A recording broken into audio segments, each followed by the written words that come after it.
యేసయ్యకి మహిమ కలుగును గాక. మీ అందరికీ వందనములు. ఈరోజు మనం చెప్పుకుంటున్న అంశము గొప్ప కార్యాలు చేసే దేవుడు. మన కోసం గొప్ప కార్యాలు చేసే దేవుడు. మన దేవుడు ఎలాంటి దేవుడు? గొప్ప దేవుడు. మనందరి కోసం గొప్ప కార్యాలు చేసే దేవుడు. గొప్ప దేవుడు, గొప్ప కార్యాలు చేసే దేవుడు. ప్రతి ఒక్కరి జీవితంలో కూడా యేసయ్య గొప్ప కార్యాలు అనేవి చేసే ఉన్నాడు. మనము మర్చిపోతూ ఉంటాము. ఎందుకంటే మనకి ఈ రోజు ఎవరైనా మంచి చేస్తే రేపటికే గుర్తు పెట్టుకోలేని కాలంలో మనం ఉన్నాం. అదే మనము కనుక గుర్తు పెట్టుకుంటే దేవుడి సన్నిధిలో ఆయన నామాన్ని స్తుతించేవారుగా, విశ్వాసంలో బలపడేవారుగా మనం ఉంటాము. కానీ ఇక్కడ ఏమి జరుగుతుంది అంటే, ఎవరైనా నాకు మేలు చేశారనుకో, 20 రోజుల్లో కనీసం కొంతకాలం ఉన్న ఆ వ్యక్తి వల్ల నేను మేలు పొందాను, నాకు నా దేవుడు సహాయం చేశాడు, నా దేవుడు నాకు మేలు చేశాడు అని గుర్తు పెట్టుకునే వాళ్ళం. కానీ ఇప్పుడైతే అలాంటి కాలమే పోయింది. ఎవరైనా సహాయం చేస్తే ఎంతవరకు అంటే ఏదో గంట 2 గంటలు, 1 రోజు 2 రోజులే. ఆ తర్వాత మనకి సహాయం చేసిన వ్యక్తి కనపడ్డా మీరెవరో నాకు తెలియదు అన్నట్లుగా ప్రవర్తిస్తున్నారు. అంటే చూడండి కాలం ఎంతగా మారిపోయిందో. కానీ మన యేసయ్య అయితే మనము ఏమి చెప్పుకోకపోయినా మనం ఆయన బిడ్డలము కనుక ఆయన మనముని నిరంతరము ప్రేమించుచున్న దేవుడు. ఆయన మన జీవితాల్లో గొప్ప కార్యాలు చేసే దేవుడు, గొప్ప దేవుడై ఉన్నాడు. అద్భుతాలు జరిగినాయి అంటే యేసయ్య మహాకృప, ఆశ్చర్య కార్యాలు జరిగినాయి అంటే యేసయ్య మహాకృప. మనం ఎలా బ్రతకాలి అంటే యేసయ్య పట్ల విశ్వాసం కలిగి మనము బ్రతకాలి. విశ్వాసం లేని జీవితమే కాదు. ఎందుకంటే మనం ఎవరి పట్ల విశ్వాసం కలిగి ఉండాలి? యేసయ్య పట్ల విశ్వాసము కలిగి ఉండాలి. అది ఎలాంటి కార్యమైనా నా యేసయ్య చేయించున్నాడు, నా యేసయ్య చేసాడు అని మనము నమ్మాలి. ఎందుకంటే ప్రతి ఒక్కరు కూడా విశ్వాసంతో జీవిస్తల్లా, కానీ మన విశ్వాస వీరులుగా జీవించాలి. యేసయ్య మన జీవితాల్లో అనేకమైన గొప్ప కార్యాలు మన జీవితాల్లో చేస్తున్నాడని మనం నమ్మాలి. అప్పుడైతే ఏం జరుగుతుంది? గొప్ప కార్యాలు చేసే దేవుడు. మన దేవుడు ఎలాంటి దేవుడు? గొప్ప కార్యాలు చేసే దేవుడు. నేనైతే చెప్పుకుంటాను, నా దేవుడు నా జీవితంలో గొప్ప కార్యాలు చేశాడు, నేనైతే ఏమీ చేయలేను. ఈనాడు నా జీవితంలో అద్భుతం జరిగిందంటే, ఈనాడు నా జీవితంలో ఇలాంటి గొప్ప కార్యం కలిగింది అంటే అది ఎవరు చేసినట్లు? మన దేవుడు చేసినట్లు. మనం ఎలా ఉండాలి? కృతజ్ఞత కలిగి ఉండాలి. విశ్వాసమైన జీవితాన్ని జీవించాలి. ఎవరి పట్ల? యేసయ్య పట్ల విశ్వాసం కలిగి మనం ఉండాలి. ఎందుకంటే సమస్తము కూడా యేసు నామములోనే సాధ్యము కనుక. మనము వాక్య భాగంలోకి వెళ్దాము. మత్తయి సువార్త 11వ అధ్యాయము 28వ వచనము ఒకసారి చదవండము. మత్తయి సువార్త 11వ అధ్యాయము 28వ వచనము ఒకసారి చదవండి. ప్రయాసపడి భారము మోయుచున్న సమస్త జనులారా నా యొద్దకు రండి, నేను మీకు విశ్రాంతి కలగచేయును అని ఎవరు చెప్తున్నారు? దేవుడు చెప్పుచున్నాడు, యేసయ్య చెప్పుచున్నాడు. ఎందుకంటే మనం ఈ లోకంలో ఎంతగానో శ్రమిస్తున్నాం, ఎంతగానో కష్టపడుతున్నాం, కానీ మనకి ఏమి లభిస్తలేదు, ఫలితం లభించటం లేదు. నువ్వు అనుకున్నది ఒకటి, నీ జీవితంలో జరుగుతుంది ఒకటి. నువ్వు దేనికోసమో పోరాటం చేస్తున్నావు, కానీ నీకు ఫలిస్తల్లా. ఎందుకని ఫలిస్తలేదు? ఏనాడన్నా మీరు ఆలోచన చేసారా? ఏనాడన్నా మీరు ఆలోచించారా? నాకు ఆ పని కావటం లేదు, ఈ పని కావటం లేదు, అసలు నాకు బ్రతుకు మీద విరక్తి కలుగుతుంది అనేది మీరు మాట్లాడుకుంటున్నారు. కానీ నీకు ఆ పని ఎందుకు కలగటం లేదు? నువ్వు ఒంటరి పోరాటం చేయించున్నావు. నీకెవరు సహాయం కావాలి చెప్పండి? దేవుడు ఒక్క సహాయం కావాలి. దేనికంటే ఏ పనైనా ఫలించాలి అన్నా, ఏ కార్యమన్నా నీ పట్ల కలగాలి అన్నా, నువ్వు ఏ పనున్నా ముందుకు తీసుకెళ్లాలన్నా నీకు ఎవరు తోడు కావాలి? యేసయ్య తోడు కావాలండి. కానీ ఇక్కడ మనందరం అయితే ఎలా చేస్తున్నాము? ఎవరు ప్రయత్నాలే తెల్లారిని కాడ నుంచి రాత్రి అయ్యేంత వరకు కూడా ఎవరు ప్రయత్నాలు చేస్తానే ఉన్నారు. కానీ నీకు ఏం జరుగుతుంది? ఫలితం లభిస్తుందా? లభించదు. అందుకే యేసయ్య ఏమన్నాడు అంటే, ప్రయాసపడి భారము మోసే చెప్పము సమస్త జనులారా నా యొద్దకు రండి, నేను మీకు విశ్రాంతి కలుగజేతును అని ఎవరు చెప్పుచున్నారు? మనల్ని సృష్టించిన సృష్టికర్త, సర్వాన్ని సృష్టించిన సృష్టికర్త ఆయన చెప్పుచున్నాడు, మన దేవుడే చెప్పుచున్నాడు. కానీ దీన్ని ఎంతమంది వింటున్నారు, ఎంతమంది వింటలేదు చెప్పండి? వినేవాళ్ళు ఉన్నారు, మేలులు పొందుకుంటున్నారు, నమ్మేవారు ఉన్నారు, వాళ్ళ జీవితంలో అద్భుతాలు జరుగుతున్నాయి. నమ్మని వారు ఉన్నారు, వాళ్ళ జీవితంలో కష్టాలు కన్నీరు ఎదురవుతున్నాయి. కారణం ఏమనగా మనం ప్రభువు మాట వింటల్లా, మన యేసయ్య మాట వింటల్లా, బైబిల్ చదువుతల్లా. బైబిల్ చదివినా ఇటు చదివింది ఈ చెవులో నుండి ఆ చెవుల నుండి బయటికి వెళ్ళిపోచుని అయి మొక్కమాయి మొలకరాటల్లా, మొక్కవుటల్లా, మహావృక్షం అవుటల్లా. అంటే మీరు చదివిన వాక్యాన్ని మీ మనసులో దాన్ని మనవనిస్తల్లా వాక్యం చదువుచున్నారు. కానీ దాన్ని మీరేం చేస్తల్లా? విశ్వాసమని మొక్కని మనవనిస్తల్లా వాక్యం చదువుచున్నారు. మీ పనులు మీరు ఏం చేయాలనుకుంటున్నారు అదే చేస్తున్నారు. కానీ ఇక్కడ దేవుడు మన యేసయ్య అయితే ఏమి చెప్పుచున్నాడు తెలుసా? మీకేమి కావాలో నా యొద్దకు రండి, నేనున్నాను. మీ జీవితాలు మిమ్మల్ని సృష్టించిన వాడిని నేనే. మీకు ఏమి కావాలో అవి చేస్తాను కూడా, నేను సిద్ధముగా ఉన్నాను అని మన దేవుడైన యేసయ్య చెప్పుచున్నాడు. కానీ ఎంతమంది విశ్వాసంతో జీవిస్తున్నారు చెప్పండి? నా దేవుడు నాకు ఈ కార్యం చేసాడు, చేయబోతున్నాడు అని ఎంతమంది నమ్ముతున్నారు? ఎప్పుడైనా నేను అనేకమైన సార్లు వాక్యంలో చెప్పిన ప్రతిసారి కూడా ఈ విషయం గురించి నేను చెప్తాను. మనం దేవుడిని అడిగే ప్రతిదీ ఎలా ఉండాలంటే, అడిగే దగ్గర మనము ఉండద్దు. మనం దేవుడిని ఏది అడిగినా సరే యేసయ్యని దాన్ని పొందుకున్నట్లుగా చూడాలి. మీ మనసులో కోరిక ఏదైనా సరే, మీ బాధ ఏదైనా సరే, మీరు ఏ సమస్యల్లో ఉన్నా సరే యేసయ్యని అడిగే విధానం అనేది ఒకటి ఉందండి. అయ్యా యేసయ్య నాకు ఈ వ్యాధి తగ్గి అంటే ఎప్పుడుగో తగ్గుతుంది. మీరు విశ్వాసంతో కనుక, యేసయ్య పట్ల బలమైన విశ్వాసంతో కనుక మీరు ప్రార్థన చేస్తున్నప్పుడే మీరు ఏ బాధనైతే కలిగి ఉన్నారో ఆ బాధ తగ్గిపోతున్నట్లుగా చూడాలి. మీ బాధ యేసయ్య తీసివేస్తున్నట్లుగా చూడాలి. విశ్వాసంతో మీరు ఉండాలి. అప్పుడు మీకు అప్పుడు ఏం జరుగుతుంది? అద్భుతం జరుగుతుంది. అలాగే మీరు ఏమైతే అడిగి ఉన్నారో ఆ అడిగిన కోరిక మీరు ప్రార్థన చేస్తుంటే యేసయ్య వచ్చి ఆ కోరికను తీర్చినట్లుగా చూడాలి.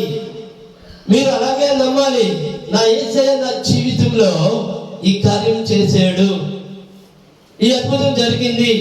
ప్రార్థన చేస్తున్నప్పుడే అలా మనం ఊహించుకోవాలండి. దేనికంటే మనము కనుక దేవుని అయితే ఊహిస్తామో యేసయ్య అక్కడ దాన్ని సృష్టించే దేవుడు. మన దేవుడు ఎవరు? సృష్టికర్త, సృష్టించే దేవుడు. నీ ఊహ ఏమైతే ఉందో దాన్ని అక్కడ సృష్టిస్తాడు. అర్థమైందా అండి? అది ఏమైనా కావచ్చు. అయితే నీ కోరికలు మంచి అయి ఉండాలి. చెడ్డ కోరికలన్నీ కోరేసుకొని నాకు సృష్టించలేదే, నా దేవుడు నాకు ఈ కార్యం చేయలేదే అని దయచేసి మీరు అలా అనకూడదు. ఎందుకంటే మన యేసయ్య మంచి కార్యాలు చేసే దేవుడు, చెడ్డ కార్యాలు చేసే దేవుడు కాదు. చెడ్డ తలంపులు కూడా మన హృదయంలోకి రానియకూడదు. ప్రార్థన చేసుకుంటున్నప్పుడు మనం ఎలా ఉండాలి అంటే యేసయ్య బిడ్డల్లాగా జీవించాలి.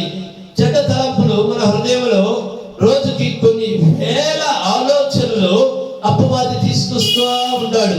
ఏ చెడ్డ ఆలోచనకి మన హృదయంలో చోటు ఇవ్వకూడదు. ఏ చెడ్డ తలంపు వచ్చినా నీకు నా హృదయంలో స్థానం లేదు అని చెప్పుకోవాలి.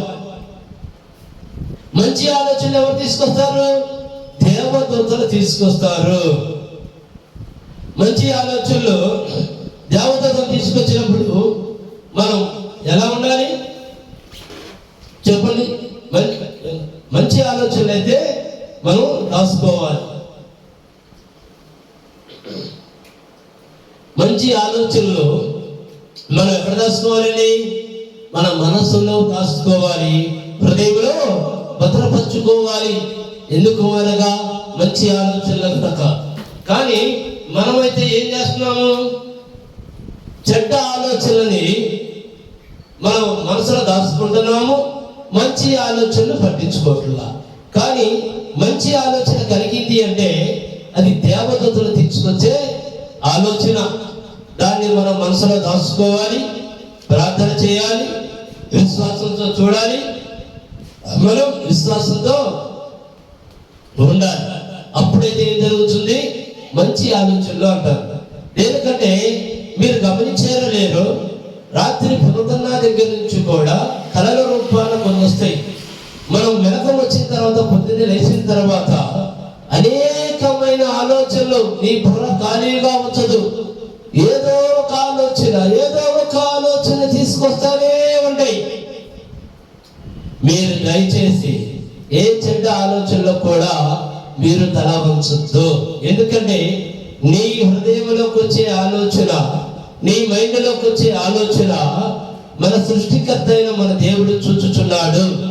కాబట్టి భయంతో జీవించండి. మంచి ఆలోచన దేవదూతలు తీసుకొస్తారు. మంచి ఆలోచనని మీరు కూడా ఇది మంచి ఆలోచన కాబట్టి అని, ఎందుకంటే దేవుడు మనకి జ్ఞానం ఇచ్చాడు. మంచి ఆలోచన ఏది, చెడ్డ ఆలోచన ఏది అనేది యేసయ్య మనకి జ్ఞానం ఇచ్చి ఉన్నాడు. ఇచ్చాడా లేదా? మంచి చెడు మనకి తెలుసా తెలియదా? ఖచ్చితంగా తెలుసు. మంచి ఆలోచన మాత్రమే తీసుకోండి. దాని గురించి మీరు ప్రార్థన చేయండి. అయా నా జీవితంలో ఈ అద్భుతం మీరు చేసినందుకు, చేయకముందే చాలా మంది అనుకుంటా ఉంటారు, నేను చేస్తే అయా యేసయ్యా నువ్వు నాకు ఈ కార్యం చేస్తే నేను చర్చి మందిరానికి వచ్చి సాక్ష్యం చెప్తా అనుకుంటాను. అది యేసయ్య కార్యం చేస్తాడు, కానీ మందిరానికి వచ్చి సాక్ష్యం చెప్పరు. ఎందుకో చెప్పండి? సిగ్గు అనే సైతాన్ వాడు ప్రవేశిస్తాడు ఇళ్ళలో. అమ్మో చర్చిలో ఇన్ని వేల మంది ఉన్నారు, అమ్మో చర్చిలో ఇన్ని వందల మంది ఉన్నారు, వాళ్ళందరి ముందుకెళ్ళి నేను మైకు పట్టుకొని సాక్ష్యం చెప్పాలా? అమ్మో నాకు సిగ్గు అనే అపవాది ప్రవేశిస్తాడు. ఎందుకో తెలుసా? మీరు కనుక అన్ని వేల మందిలో నా దేవుడు నాకు ఈ అద్భుతం చేసాడు అని చెప్పారే అనుకోండి, అక్కడ కొన్ని వందల మంది మారుతారు. అట్లా మారకుండా అపవాది, సిగ్గు అనే అపవాది నీలో ప్రవేశించింది. దయచేసి మీ జీవితంలో యేసయ్య ఎలాంటి అద్భుతమైన కార్యం చేసినా, అది చిన్న కార్యమైనా అది పెద్ద కార్యమైనా, ఎలాంటిదైనా సరే, మీరు ఏ మందిరానికి అయితే వెళుచున్నారో ఆ మందిరంలోకి వెళ్ళి నా దేవుడు నా జీవితంలో ఈ గొప్ప కార్యం చేశాడు, నా దేవుడు నా యేసయ్య అద్భుతమైన జీవితంలో చేశాడు. దయచేసి మీరు కూడా మీ జీవితాల్లో చేసిన అద్భుతమైన కార్యాన్ని సాక్ష్యం రూపంలో చెప్పండి. నాకు చేసిన దేవుడు మీకు అద్భుతాలు చేస్తాడు, నన్ను రక్షించిన దేవుడు మిమ్మల్ని రక్షిస్తాడు, నన్ను కాపాడిన దేవుడు మిమ్మల్ని కాపాడుతాడు అని మీరు దయచేసి మీరు ఏ మందిరానికి అయితే వెళ్తున్నారో ఆ మందిరములో ఎంత మంది ఉన్నా మీరు చెప్పమని, సాక్ష్యం చెప్పమని యేసు నామములో చెప్పుచున్నాను. ఎందుకో తెలుసా? మీ సాక్ష్యంతో ఇతరులు బలపడాలి. ఎందుకంటే మీరు సిగ్గు అనే అపవాదిగాడి ఒళ్ళో చూడలేరనుకో ఎలా ఉంటుందో తెలుసా? మన యేసయ్య మేలు చేశాడు, నువ్వేం చేసావు? సిగ్గు అనే దాంట్లో లోపల హృదయం లోపల చేసావు. దేనికి? ఇంకొక మేలు పొందలేవు నీవు. యేసయ్య నీకు చేసిన కార్యముని నువ్వు అద్భుతమైన రీతిలో నా దేవుడు నా జీవితంలో అద్భుతం చేసేదాన్ని కనుక నువ్వు సాక్ష్యం చెప్పుంటే అనేకమైన మేలులు యేసయ్య నీ జీవితంలో చేస్తానికి సిద్ధంగా ఉన్నాడు. మన దేవుడు ఎలాంటి దేవుడు? గొప్ప కార్యాలు చేసే దేవుడు. ఆ గొప్ప కార్యాన్ని అపవాది బయటికి రాణిస్తలా. ఎలా బయటికి రాణిస్తలే చెప్పండి? సిగ్గు అనే అపవాది దయ్యము దూరి మన యేసయ్య చేసిన మేలుని ఇంకా వేరే ఎవరికి చెప్పనివ్వదు. దేనికి? నీకేం సిగ్గు అని ప్రేమ పెట్టింది. వాడి అంతరార్థం ఏందో తెలుసా? వాడి కుతంత్రం ఏందో తెలుసా? ఆయన చేసిన మేలులు, యేసయ్య చేసిన గొప్ప కార్యాలు బయట ప్రపంచానికి తెలియకూడదు. తెలిస్తే ఏం జరిగింది? ఇంకొకళ్ళు బలపడతారు, ఇంకొకళ్ళు విశ్వాస వీరులు అవుతారు. అలా చేయకుండా ఉండాలని నీకు సిగ్గు అనే ఇది తయారైంది. మనం ఎప్పుడు ప్రార్థన చేసినా దయచేసి గమనించండి. మనం ఏమి అడిగిన యేసయ్యని, అయా నా జీవితంలో ఈ గొప్ప కార్యము మీరు చేసినందుకు మీకు మహిమ కలుగునుగా కార్యం చేయండి. చాలా మంది అంటూ ఉంటారు, నేను అడిగాను ఇంకా యేసయ్య కార్యం చేయలేదు. కానీ నువ్వు అక్కడ విశ్వాసం కలిగి ఉండాలి. నువ్వు అడిగింది ఎవరిని? చిన్న చిన్నగా వారిని కాదు, సర్వ సృష్టిని సృష్టించిన దేవుడిని నువ్వు అడిగేవు. నువ్వు అడగడం ఎలా అడగాలి? యేసయ్య నాకు ఈ కార్యం చేయదేవారు కాదు. యేసయ్య నువ్వు నాకు ఈ కార్యం చేసినందుకు మీకు మహిమ కలుగును గాక అని మనము ముందుగానే ఏం చెల్లించాలి? యేసయ్యకి మహిమ చెల్లించుకోవాలి, యేసయ్యకి స్తుతులు చెల్లించుకోవాలి. ఎందుకంటే ఆయన గొప్ప దేవుడి కోసం చదవము. ప్రయాసపడి భారము మోయి సమస్త జనులారా నా యొద్దకు రండి, నేను మీకు విశ్రాంతి కలగజేతునని వాగ్దానం ఇచ్చి ఉన్నాడు. జీవితంలో అలసిపోయి ఉన్నావేమో, ఒక్కసారి ఆలోచన చేసుకో. నా బ్రతుకు ఇంతే అనుకుంటున్నావేమో, ఒక్కసారి ఆలోచన చేసుకో. ఇక నేను బ్రతకడానికి అనర్హుడిని అనుకుంటున్నావేమో, ఒక్కసారి జ్ఞాపకం చేసుకో. ఇక్కడ దేవుడు యేసయ్య వాగ్దానం ఇచ్చి ఉన్నాడు. ప్రయాసపడి భారము మోసే సమస్త జనులారా నా యొద్దకు రండి, మీకు విశ్రాంతి కలగజేతును అని. ఒక్కసారి ప్రార్థన చేయి, మనసు పూర్తిగా చేయి. నీ సమస్య ఏదైనా, నీ బాధ ఏదైనా, నీ వేదన ఏదైనా, నీ అప్పుడు ఏమైనా నువ్వు ఒక్కసారి ప్రార్థన చేయి. తండ్రి, అలసిపోయి ఉన్నాను దేవా, నీ సన్నిధానానికి వచ్చేది దేవా.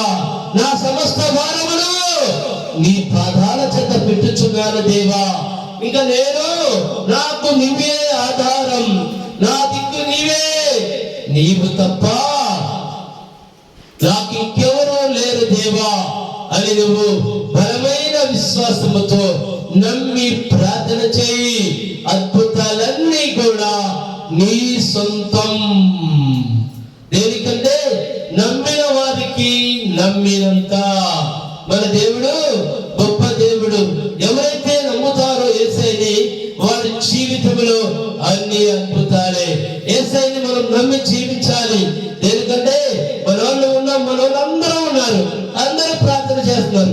ఎంతమంది యేసయ్యకి హృదయంలో స్థానం ఇస్తున్నారు చెప్పండి? మీ పెద్ద హృదయాన్ని ఎంతమంది ఇస్తున్నారు చెప్పండి? ఎంతమంది బలమైన విశ్వాసంతో ఉంటున్నారు చెప్పండి? నా దేవుడిని నేను అడిగాను, నాకు ఈ కార్యం చేశాడు, చేయక ముందే అనుకోవాలి చేశాడు అని. అప్పుడే అద్భుతాలన్నీ కూడా ఎలా జరుగుతుంది? మన సొంతం. ఎందుకంటే ప్రతి ఒక్కరు కూడా విశ్వాస సహితమైన ప్రార్థన చేయమని నేను చెప్పుచున్నాను. ఆయన గొప్ప దేవుడండి. దేనికంటే మన యేసయ్య ఏమడుగుచున్నాడు అంటే మీ యథార్థమైన హృదయమని అడుగుచున్నాడండి. మీరు ఏ తప్పులు చేయకుండా నీతిగా బ్రతకాలని యేసయ్య కోరుకుంటున్నాడండి. దేనికంటే ఆయన మనల్ని అంతగా ప్రేమించుచున్నాడు. ఏ తల్లిదండ్రులైనా సరే నా కొడుకు ఎలా బ్రతికినా పర్వాలేదు అంటారా? ఎవ్వరు అనరండి. నా కొడుకు బాగా బ్రతకాలి, బాగా చదువుకోవాలి, మంచి ఉద్యోగం తెచ్చుకోవాలి, మంచి మనసు కలిగి ఉండాలి, ఇతరులకు ఎవరికి హాని చేయకూడదు, ఇతరులు ఎవరు మామూడికి హాని చేయకూడదు, బాగా ఉండాలి అని ప్రతి ఒక్క తల్లిదండ్రులు కోరుకున్నట్లే మనకి సమస్తమై ఉన్న మన తండ్రి యేసయ్య ఆయన బిడ్డలమైన మనము బాగుండాలి. ఎవరు బాగుండాలి? నా బిడ్డలకు బాగుండాలి అని ఆయన మనం చేసిన అన్ని పాపాలకి వేల చెల్లించి ఉన్నాడు. ఆయన రక్తం కార్చిన దేవుడు మనకి రావాల్సిన మరణ శిక్షను ఆయన భరాయించి మరణాన్ని ఓడించి తిరిగి లేచిన దేవుడై ఉన్నాడు మన దేవుడు, సృష్టికర్త. అందుకే ఎలా ఉండాలని కోరుకుంటారు చెప్పండి? స్థితి పక్కన పెడితే బాగా ఉన్న వాళ్ళైనా ఏమీ లేని వాళ్ళైనా ఎవరైనా అన్న బిడ్డలని బాగా ఉండాలని కోరుకుంటాడు. యేసయ్య మనల్ని కూడా అలాగే కోరుకుంటున్నాడు. నా పిల్లలు మీరు బాగుండాలి అని యేసయ్య కోరుకుంటున్నాడు. మనము కూడా యేసయ్య మార్గంలో నడిస్తే ఆయన వరాలన్నీ కూడా మన సొంతం. సర్వ సృష్టికర్తే ఆయన అయినప్పుడు ఈ సృష్టిలో ఉన్న సమస్తము మనకి కాదా చెప్పండి? మనమే. ఎలా? ఆయన మార్గంలో వెళితే మనకి ఆయన సర్వమును మనకి ఇస్తాడు. ఆయనకి తెలియ. ఇప్పుడు మన ఇంట్లో డాడీ జేబులో డబ్బులు ఉన్నాయి, నాన్న నాకు డబ్బులు కావాలి అని అడిగితే డాడీ ఇస్తే ఆయన సంతోషపూర్వకంగా మనకి ఇచ్చినట్లు. డాడీయే కదా అని చెప్పేసి ఏమన్నా డాడీతో చెప్పకుండా తీసుకుంటే ఎలా ఉంటుంది? ఏమవుతుందండి అది చెప్పండి? దొంగతనమే అవుతుంది. దేనికంటే మన తండ్రి అడగటంలోనే ఇచ్చే దేవుడు. మనం మన తండ్రిని నీకేది కావాలో అడుగు. దేనికంటే ఆయన నీకు ఇచ్చే దేవుడు, నిన్ను ప్రేమించే దేవుడు. కానీ ఇక్కడ మనం అట్లా అడగటల్లా. ఈ లోకమంతా కూడా యేసయ్య మన కోసమే సృష్టించాడు. మన సొంత నిర్ణయాలతో వెళ్ళిపోతున్నాం, దొంగ అనే ముద్రేసుకుంటున్నాం. అంటే లోకం వైపు చూస్తున్నాం, ఏమవుతున్నాం? లోక కోరికలతో దెబ్బతిపోతున్నారు.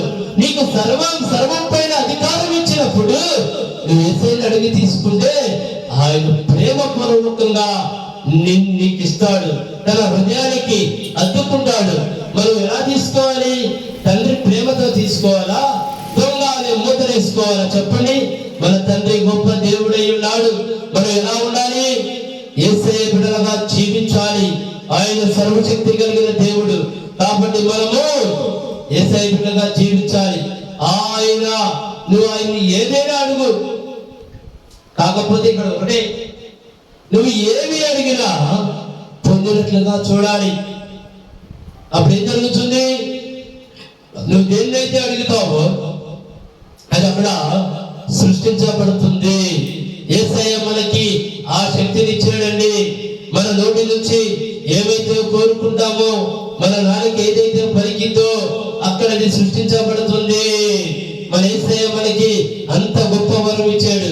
అందుకే ఆయన యేసయ్య ఏమన్నాడు అంటే, నీవు నన్ను అడుగుచున్న ప్రతిదీ పొందుకున్నట్లుగా చూడమన్నాడు. అంతేగాని బైబిల్ మొత్తంలో యేసయ్య నాకు ఇది కావాలి అయ్యా, నాకు ఇది కావాలి అయ్యా అని ఎక్కడ చెప్పరా. నీకేమి కావాలో దాన్ని నువ్వు పొందుకున్నట్లుగా చూడు.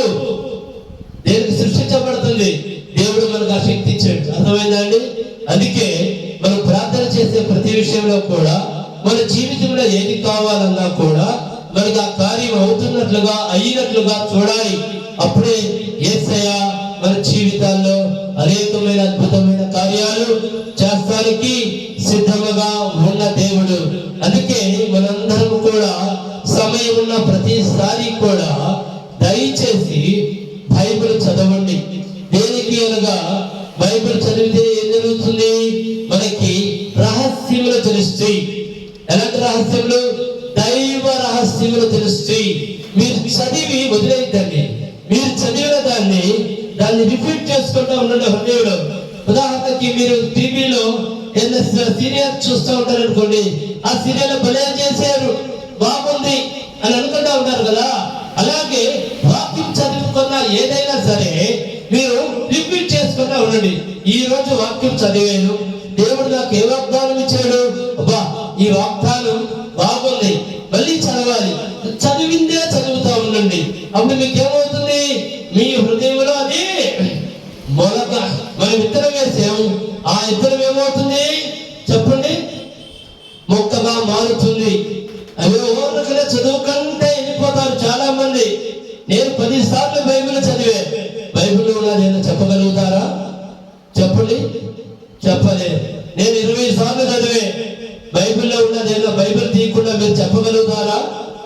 ఫలానా వచ్చినమని చెప్పండి, మీరు చెప్పలేరు. ఫలానా అధ్యాయము చెప్పలేరు, ఫలానా వచ్చినము చెప్పలేరు. ఏదైనా చెప్పినా ఆ వచనంలో ఏముంది అనేది మీరు చెప్పగలుగుతారా చెప్పండి, చెప్పలేరు.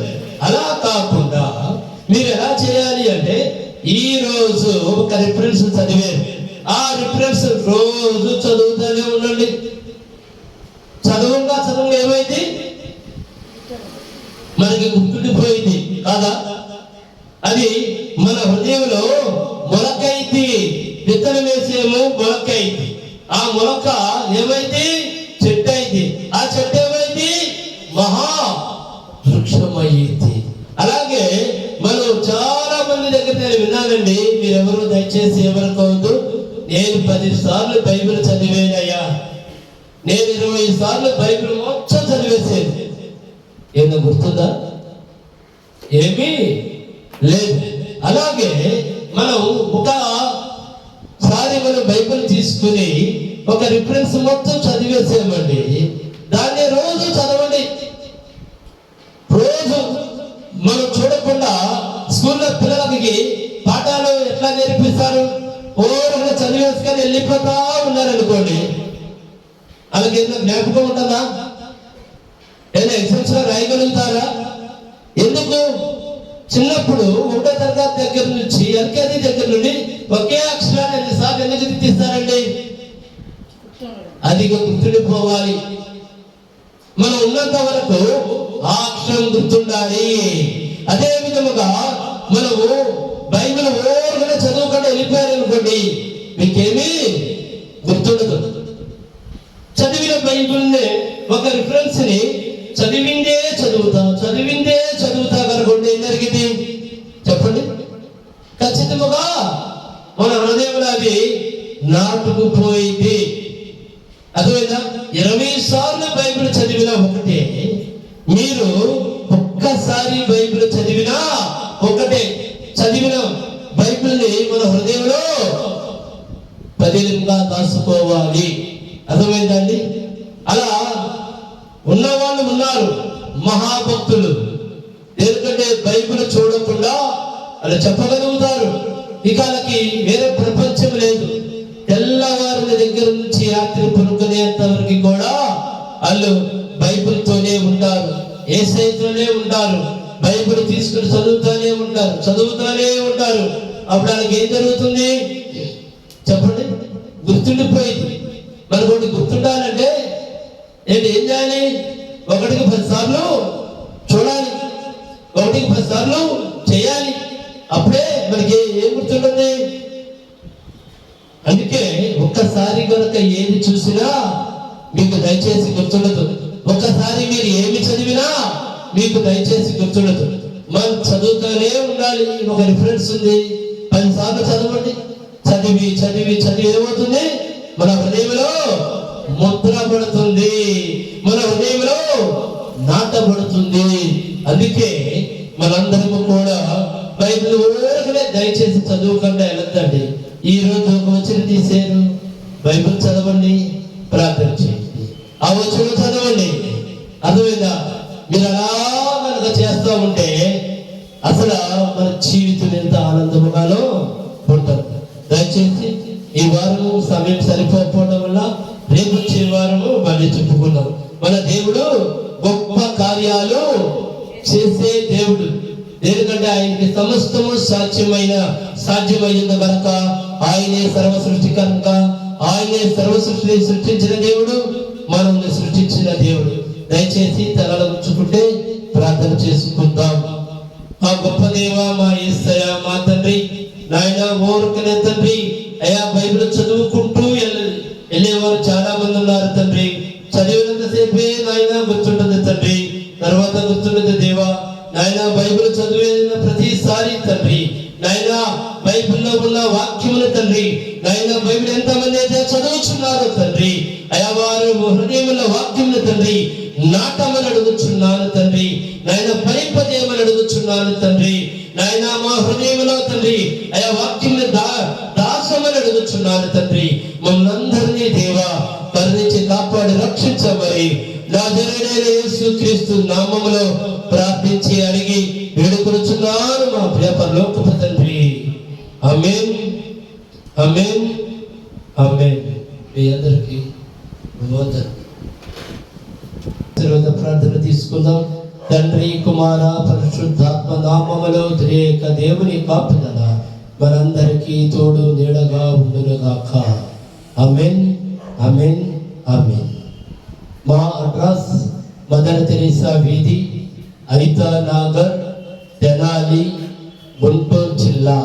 మా ఫోన్ నెంబర్ 9849844862. మా మినిస్ట్రీ పేరు జీసస్ పవర్ టచ్ మినిస్ట్రీస్. మా ఇంకొక నెంబర్ ఉందండి, ఆ నెంబర్ కూడా చెప్పుచున్నాను. 9581961369. ఈ 2 నెంబర్లో దేనికి చేసినా పర్వాలేదండి. మీ అందరికీ యేసు నామములో వందనాలు.